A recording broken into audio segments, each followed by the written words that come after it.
There was Yadong the dog and Nok the chicken we took care of for 6 weeks in Khanom, Thailand, from September 3rd until October 16th, 2025. Yadong is actually a traditional herbal alcoholic drink. Yadong is such an awesome dog. He's a very free dog. He goes out of the house and comes back in however he pleases. So he's free.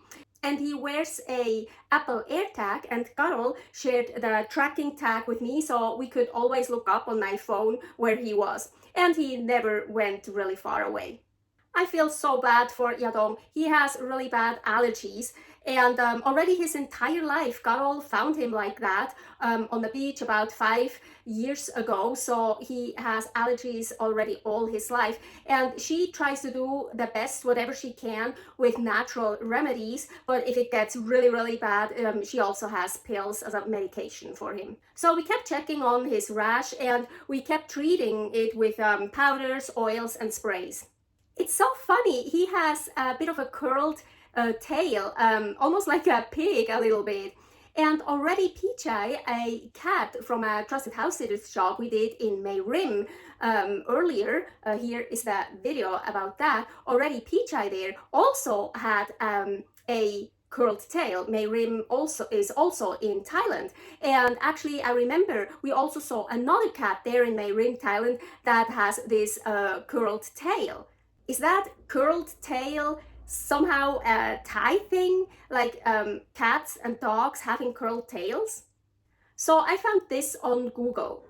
The curled tails on many cats and some dogs in Thailand are primarily due to a genetic trait often linked to the HES7 gene in cats, which causes a kink or short tail. This genetic mutation can also lead to wedge-shaped vertebrae in dogs, causing their tails to curl. While a popular legend attributes the kink tail of Siamese cats to a princess using it to hold her rings, the real reason is a natural genetic variation. So at first, every time we left with the scooter for the gym, we put him outside on a leash. Well, leashes. They were like 2 leashes clipped to each other or something. So we put him outside on a leash so he wouldn't follow us. Otherwise, he would probably have followed us all the way to the gym. But then later on, we figured out when he was laying inside anyways, and we just sneaked outside and left, it was fine. He didn't follow us. Or when he caught us and he did follow us behind the scooter, we just drove up and down the street a little bit with him, and that's so much fun for us too, to tire him out. And then we went back to the house and we put him inside. Usually he went inside himself, and he just laid down and rested, and then we could go drive to the gym without him following us. So we didn't have to put him on a leash anymore while we were gone. That was really cool. I preferred that. And of course, he was always so happy and overjoyed when we came back.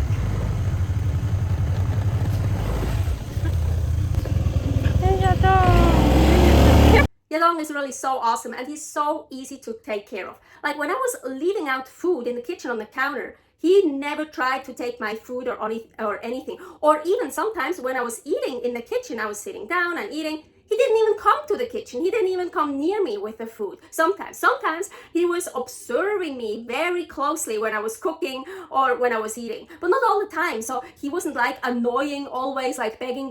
No, not at all. Super easy, super cool, awesome dog. But he barks when other people or dogs came onto the property. What I think is great, that's good, because he's protecting his home. He's a protector, so that is good. And we had a lot of workers on the property, so yeah, sometimes there was quite some barking. He likes to chase the calves that sometimes were across from our street. He doesn't like to get washed. Paul washed him once with some soap, and right afterwards, he was rolling himself in the grass and in the sand. Great. His allergies weren't bad at all while we were there, except of course, like 3 days before Carol came back, they got so much worse.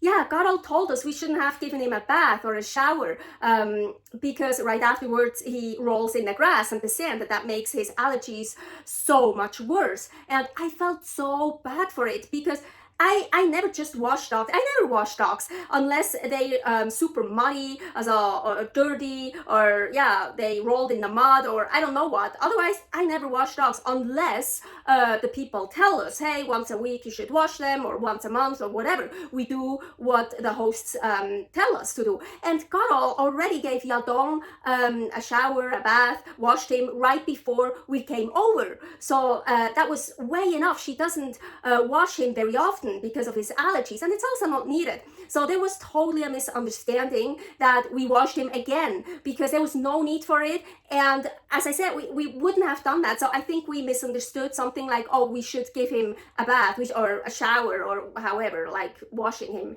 So I really still, I feel so bad. So because of us, we made his allergies so much worse. And he already suffers all the time anyways. And then we do this to him. Oh, I felt so bad, really. Oh, I'm so sorry, Yadong. Really, I feel so bad. I'm so sorry we did that. Yeah, it's been bad. And he's been scratching like crazy lately. Oh my gosh, look at this. Poor dog.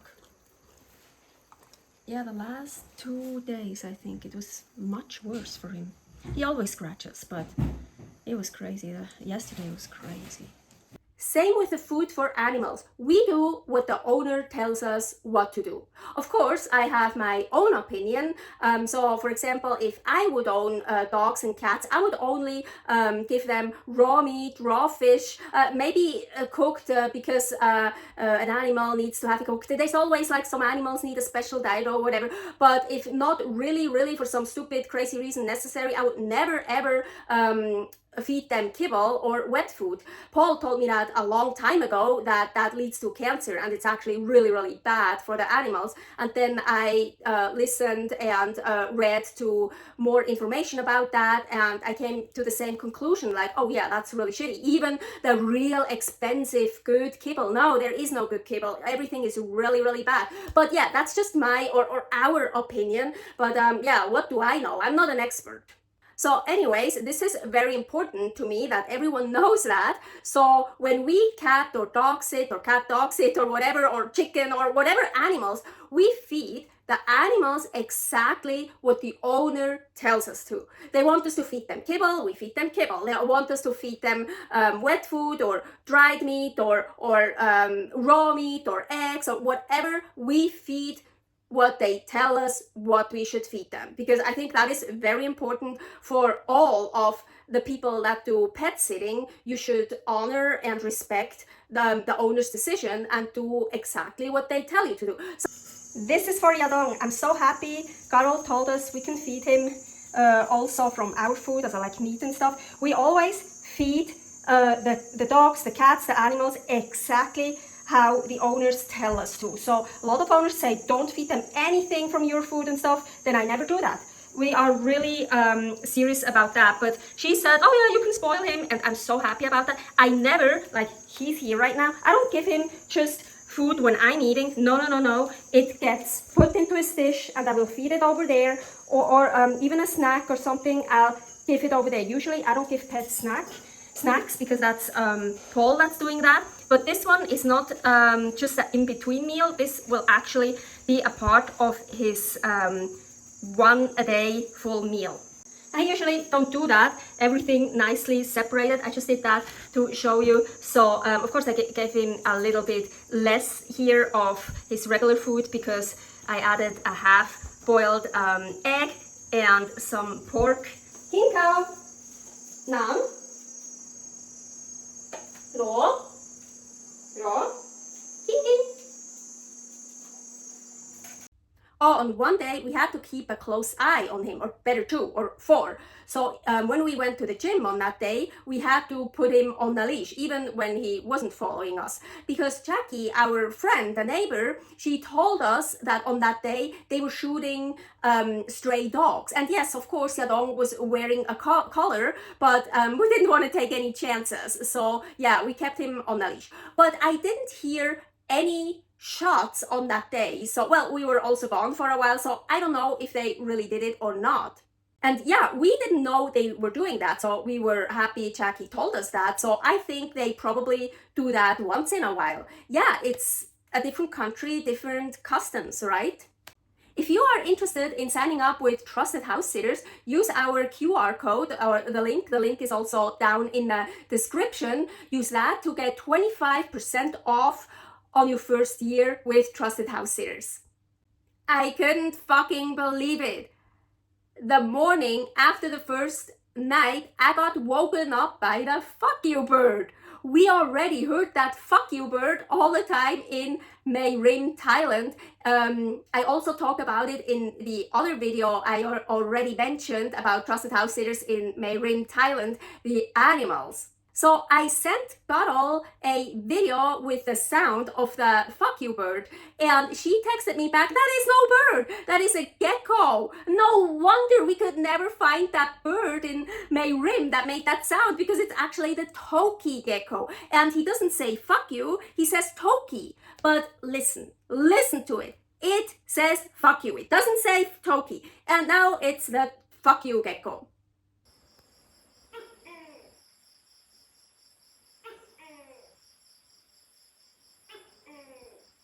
And I couldn't believe it. When I looked it up, the toki gecko, the fuck you gecko, how he actually looks like, we've seen him.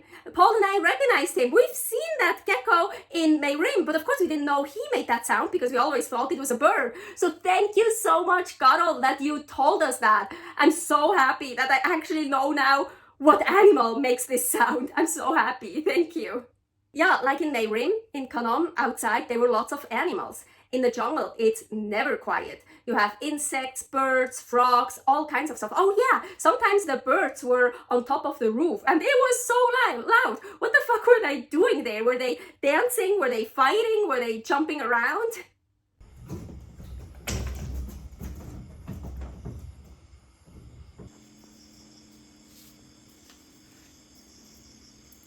Tries to come in. It's a flying bug.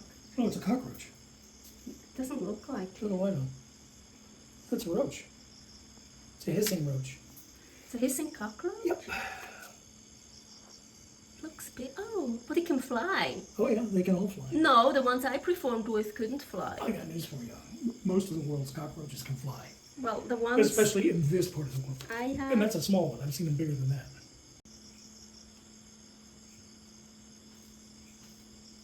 Doesn't want to go. Did you scare him off? No, it doesn't want to go away. No, you kind of have to whack him. They're very slow. Ew. I think it's dying. Oh, what makes you say that? Because it doesn't fly anymore like it did before. I want to turn it over again. Lucky the chicken doesn't see it. Oh, fuck. If you fly on me, I'm gonna kill you. Ugh. And they used to perform with those, have them in my mouth. But those couldn't fly. And they looked, ooh, look how pretty. Beautiful. No, the ones I performed with were different. Completely different. Yeah, I think it's kind of dying. Oh. Sorry, can't come in here. I think something else just flew in here. Oh, and we also got multiple big venomous spiders in the house. So on one day, Paul found one of those spiders behind the clothes that were hung up. And on the same day, in the evening at night, when we wanted to sleep, we turned off the lights and I saw next to me on the wall, like I saw a spider crawling down. Paul said, oh, that was a lizard. Hell no. No. A lizard has that shape. That's the bee.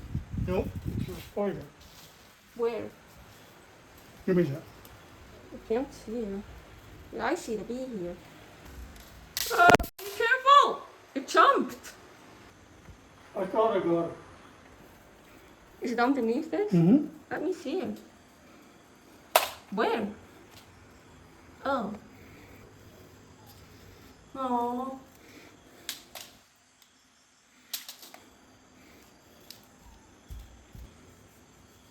Oh, it's still moving! Yeah, it's not completely dead.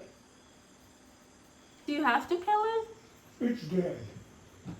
Aww. No, not with my fan. Actually a good idea. It doesn't work.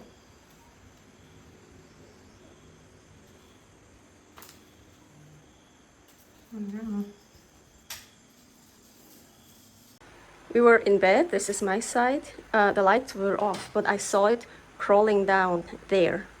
I saw like, I saw it, but it looked like the shadow, like it was really big. It was like going down. I was like, oh!